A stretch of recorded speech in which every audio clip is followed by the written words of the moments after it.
Olá pessoal! Hoje vamos mergulhar em um dos casos criminais mais chocantes da história dos Estados Unidos. Vamos falar sobre John Wayne Gacy, também conhecido como Palhaço Assassino.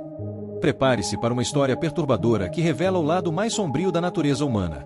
John Wayne Gacy nasceu em 17 de março de 1942, em Chicago, Illinois. Filho de John Stanley Gacy e Marion Elaine Robinson, Gacy teve uma infância difícil. Seu pai era alcoólatra e abusivo, frequentemente insultando e batendo em John. Essas experiências traumáticas deixaram marcas profundas em sua psique.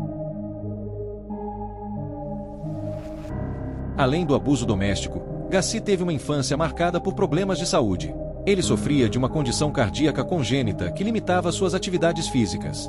Aos 11 anos, foi hospitalizado por meses após ser atingido na cabeça por um balanço, o que causou um coágulo no cérebro.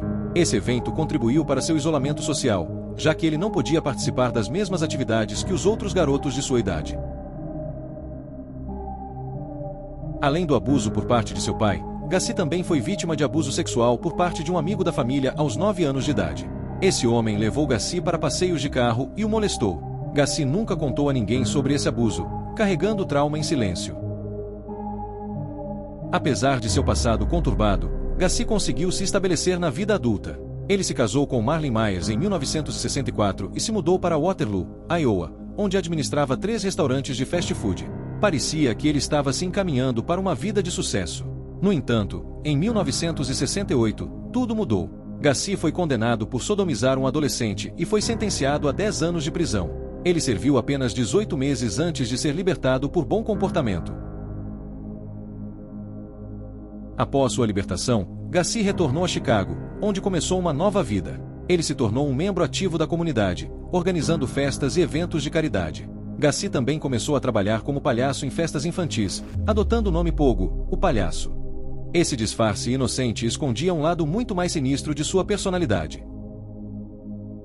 Em dezembro de 1978, a polícia começou a investigar o desaparecimento de Robert P.S., um adolescente local. A investigação levou as autoridades até a casa de Gacy, onde descobriram evidências horríveis. No porão de sua casa, foram encontrados os corpos de 29 jovens, todos brutalmente assassinados. As autoridades começaram a suspeitar de Gacy em dezembro de 1978, quando um jovem de 15 anos desapareceu em circunstâncias suspeitas. Durante a investigação, foi descoberto que Gacy era um homem de negócios bem-sucedido e um membro ativo da comunidade local, o que inicialmente despistou as suspeitas.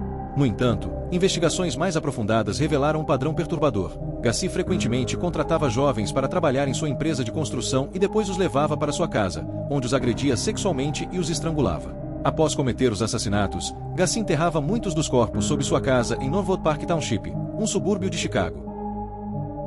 O ponto crucial na descoberta dos crimes de Gacy foi quando a polícia obteve um mandado de busca para sua casa. Durante a busca, encontraram vestígios de sangue e outros indícios que levaram à sua prisão. Posteriormente, as escavações sob sua casa revelaram os corpos de suas vítimas, muitas vezes enterrados em covas rasas ou em fossas sépticas improvisadas. Em 1980, John Wayne Gacy foi condenado por 33 assassinatos e recebeu pena de morte. Ele foi executado por injeção letal em maio de 1994. O caso de Gacy teve um impacto duradouro na maneira como serial killers são investigados e perfilados, além de destacar a importância da vigilância com indivíduos aparentemente respeitáveis que podem esconder comportamentos criminosos graves. Durante o julgamento, Gacy confessou alguns dos assassinatos, mas também tentou se justificar usando a defesa de insanidade, alegando que sofria de múltiplas personalidades. John Wayne Gacy foi executado por injeção letal em maio de 1994, após passar mais de 14 anos no corredor da morte. Os crimes de Gacy chocaram não só os Estados Unidos, mas o mundo, pela brutalidade dos assassinatos e pela forma como ele usou sua posição na comunidade para ganhar a confiança de suas vítimas. Durante a investigação dos crimes de John Wayne Gacy, a polícia enfrentou desafios significativos devido à habilidade de Gacy em manter uma fachada de respeitabilidade e simpatia na comunidade. Aqui estão alguns relatos e aspectos-chave da investigação. Suspeitas iniciais. As suspeitas sobre Gacy começaram a surgir após o desaparecimento de jovens que haviam sido vistos pela última vez na companhia dele. A polícia notou um padrão de desaparecimentos em que Gacy estava envolvido de alguma forma, seja oferecendo empregos temporários em sua empresa de construção ou convidando jovens para sua casa. As investigações levaram à descoberta macabra de corpos enterrados sob a casa de Gacy. As autoridades usaram escavadoras para remover terra e realizar buscas meticulosas no local, encontrando restos mortais de múltiplas vítimas enterradas em covas rasas e até mesmo em fossas sépticas improvisadas. Durante o julgamento, testemunhas, incluindo sobreviventes dos ataques de Gassi e conhecidos das vítimas desaparecidas, forneceram relatos detalhados que corroboraram as provas físicas encontradas pela polícia. Estes depoimentos foram essenciais para construir o caso contra Gassi. A descoberta dos crimes de Gassi teve um impacto profundo não apenas nas famílias das vítimas, mas também na comunidade de Chicago e além. A confiança pública foi abalada, especialmente devido à personalidade aparentemente respeitável de Gassi antes de sua captura. Após ser condenado por múltiplos assassinatos, Gassi enfrentou o sistema judicial e foi eventualmente sentenciado à morte. Sua execução em 1994 marcou o fim de uma das páginas mais sombrias da história criminal dos Estados Unidos. Esses relatos destacam não apenas a complexidade da investigação, mas também a importância da persistência e da meticulosidade por parte das autoridades para capturar e condenar um dos mais infames serial killers da história moderna. A polícia começou a monitorar os movimentos de Gassi e a coletar informações sobre seu comportamento. Isso incluiu observações de suas interações com jovens e investigações discretas sobre suas atividades fora do trabalho. Em resumo, a investigação de John Wayne Gassi foi um marco na história da aplicação da lei nos Estados Unidos, destacando a importância da vigilância contínua e da investigação meticulosa em casos de crimes graves e complexos como os cometidos por Gassi. Durante o seu julgamento e as entrevistas subsequentes, John Wayne Gassi fez várias declarações relacionadas aos seus problemas mentais. Ele alegou ter transtorno bipolar e sofrer de múltiplas personalidades. No entanto, muitos desses relatos foram vistos como tentativas de manipulação ou de buscar uma mitigação de responsabilidade pelos seus crimes. Gassi também mencionou ter sofrido abusos na infância, algo que ele sugeriu ter contribuído para seus comportamentos violentos. No entanto, tais declarações foram frequentemente questionadas quanto à sua veracidade, dada sua tendência a mentir e manipular. Em termos legais, a questão de problemas mentais foi abordada durante os processos judiciais de Gassi, mas ele foi considerado mentalmente competente para ser julgado e foi condenado à pena de morte pelos seus crimes. O pai de John Wayne Gassi, John Stanley Gassi, teve reações variadas em relação aos crimes de seu filho e à sua personalidade.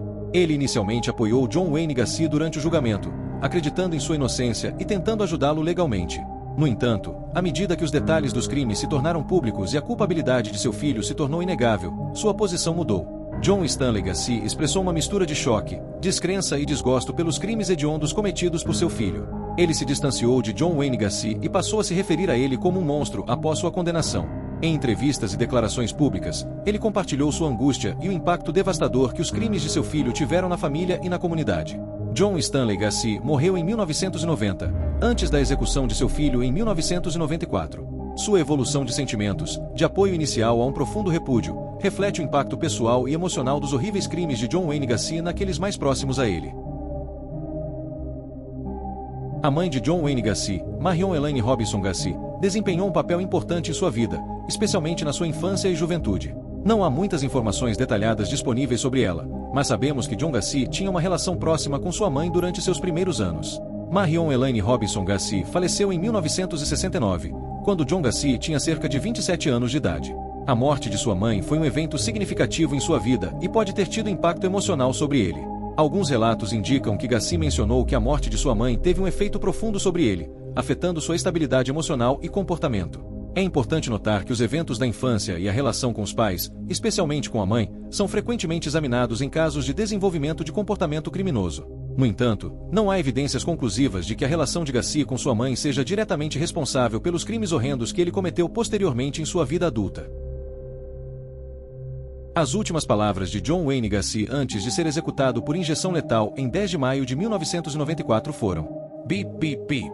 Essas palavras foram interpretadas de maneiras diferentes por várias fontes. Alguns sugeriram que Gassi estava fazendo uma referência irônica aos sons de um caminhão de sorvete, em alusão à sua antiga profissão de vendedor de sorvetes, enquanto outros interpretaram como uma mensagem final enigmática ou até mesmo uma tentativa final de manter seu controle sobre a situação até o fim. Essa foi a história de John Wayne, o palhaço assassino. Espero que tenham gostado do vídeo. Não se esqueçam de se inscrever no canal e deixar o vosso like.